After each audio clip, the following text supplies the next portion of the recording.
The Association of Certified Fraud Examiners. Together, reducing fraud worldwide.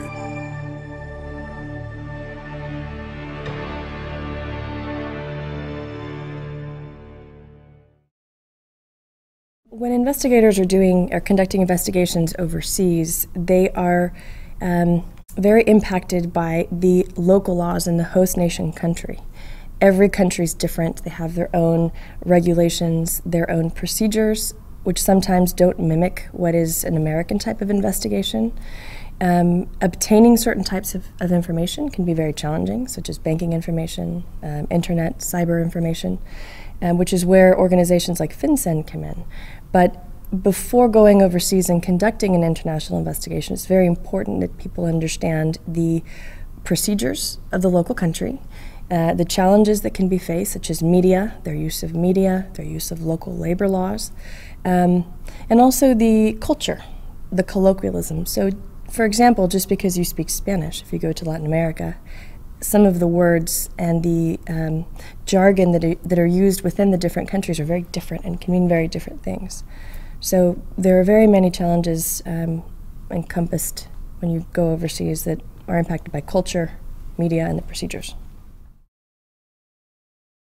Aside from utilizing the regional security officer or any of the law enforcement attachés at U.S. embassies overseas, there's also FinCEN, and they are able to provide financial information from banking units overseas to U.S. financial organizations and or federal law enforcement agencies.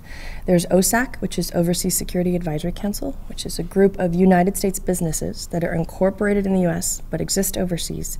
They can provide experiences on how they have gone about doing investigations, some of the challenges they've experienced in their particular country, because every country differs. There's also AmCham, American Chamber of Commerce, which is located in over 110 countries overseas, that can also provide some insight as to how to pursue certain types of corporate type of investigations entailing white-collar fraud and financial aspects. And then also there's Interpol. So if you have a wanted individual that is crossing lines or going into different countries, or that is present in a country that doesn't have an extradition treaty, Interpol can put certain color-coded notices on your subject of interest. So when they cross international lines, they're notified and then they're held. In one particular country in which I served, we were doing an investigation that had a terrorism nexus. And the information that was shared between the U.S. government and a specific country was publicized in the media. The actual memos were published.